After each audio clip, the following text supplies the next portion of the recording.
राम रामेती रामेती मेघमे मनोरमे. राम ही केवळ अक्षरे नाहीत तर राष्ट्रमंत्र आहे. जय श्रीराम हा केवळ एक जयघोष नाही तर समस्त भारतीयांची प्रेरणा आणि अस्मिता आहे. भारतीयांचे अवघे जीवन श्रीरामांनी व्यापलेले आहे.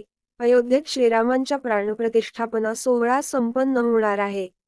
500हून अधिक वर्षानंतर श्रीरामांचे अयोध्येत राम मंदिर बनत आहे.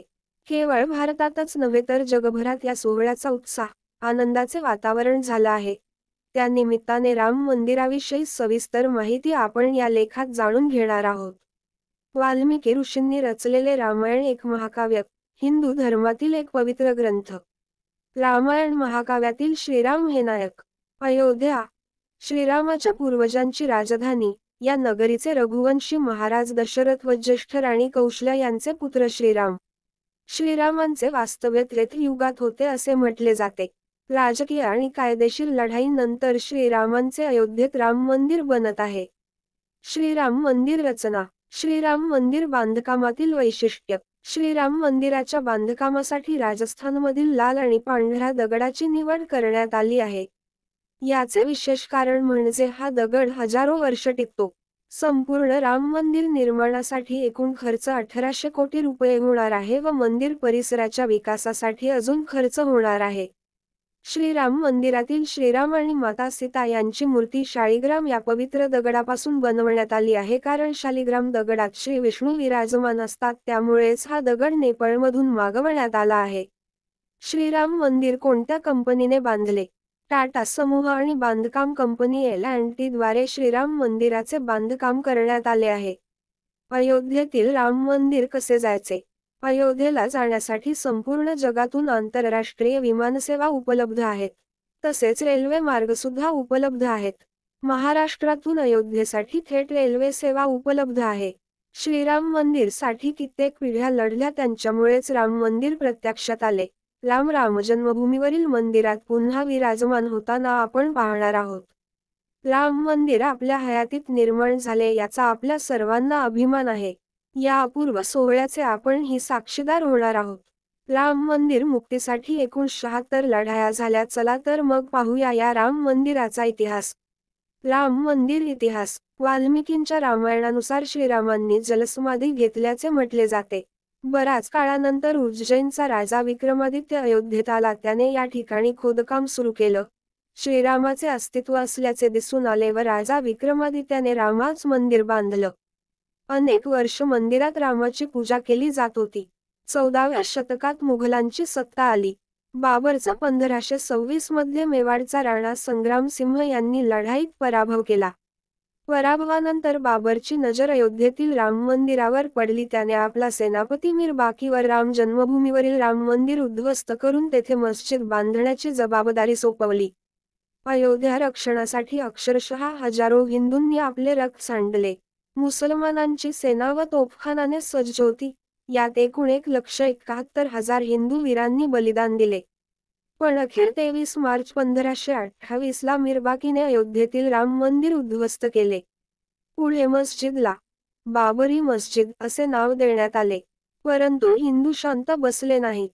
हिंदूंनी परत एकदा रामभक्त पंडित देवीदीन पांडे यांच्या नेतृत्वाखाली एक लढा उभा केला. पांडेजींनी 70,000ची फौज उभी केली. बाबरनीच लिहून ठेवले आहे की केवळ देवीदीनने 700 मुस्लिम युद्धात ठार मारले. सुमारे 5 दिवस तुंबळ युद्ध झालं. अखेरीस देवीदीन पांडेला बंदुकीची गोळी घालून ठार मारले गेले. त्यानंतर हंसवर रियासतची राणी राजकुमारीने 3000 वीरांगणाची एक पलटण उभी करून 10 मोठ्या चाया केल्या. अखेरच्या हल्ल्यात राणी रणांगणात मरण पावली. यानंतर औरंगजेबाने सय्यद हसन अलीच्या नेतृत्वाखाली बाबरी मशिदीच्या रक्षणासाठी 50,000ची फौज पाठवली. तेव्हा बाबा वैष्णवदास यांनी पंजाबमधील रणझुंजार गुरु गोविंद सिंह यांनी मिळून सैन्य परतावले. 1853 अयोध्यात धार्मिक हिंसाचाराची सुरुवात झाली. राम मंदिर जागेवरून पहिल्यांदा 2 समुदायात वाद निर्माण झाला. राम जन्मभूमीच्या जागेवर मंदिर पाडून त्या ठिकाणी बाबरी मशीद उभारल्याचा दावा हिंदू संघटनांकडून करण्यात आला. मंदिर मशीद वादातून पहिल्यांदा जागेवर दंगल पेटली. 1859 ब्रिटिश प्रशासनाने क्षेत्राभोवती कुंपण उभारले. मुसलमानांना आत प्रार्थना, नमाज करण्याची आणि हिंदूंना अंगणात पूजा करण्याची परवानगी दिली.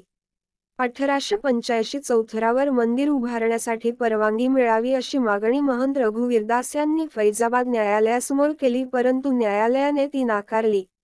1949 रामचरित मानसचे पठण आयोजन करण्यात आले व हिंदू कार्यकर्त्यांनी मस्जिदत प्रवेश केला व राम आणि सीतेच्या मूर्ती ठेवल्या. त्यानंतर उत्तर प्रदेश सरकारने तातडीने मूर्ती हलवण्याचे आदेश दिले, परंतु जिल्हा दंडाधिकारी के. नायर यांनी धार्मिक भावना दुखावण्याचा आणि हिंसाचार भडकण्याच्या भीतीने त्यांनी आदेशाची अंमलबजावणी करण्यास असहमती व्यक्त केली. 1950 वादग्रस्त जमिनीसाठी न्यायालयात एका लढाईची सुरुवात झाली. फैजाबाद दिवाणी न्यायालयात याचिका दाखल करण्यात आली. मूर्त्या हटवण्यात येऊ नयेत, परंतु त्या टाळेबंदीत राहतील आणि केवळ पुजाऱ्याकडून पूजा सुरू राहील, जनता बाहेरून दर्शन घेईल असे आदेश दिले. 1961 उत्तर प्रदेश सुन्नी वक्फ बोर्डाने वादग्रस्त जमीन ताब्यात घेण्याची आणि मूर्ती हटवण्याची मागणी करणारी याचिका दाखल केली. 1984 विश्व हिंदू परिषदेने आयोजित मंदिर निर्मितीसाठी एका समितीची स्थापना केली.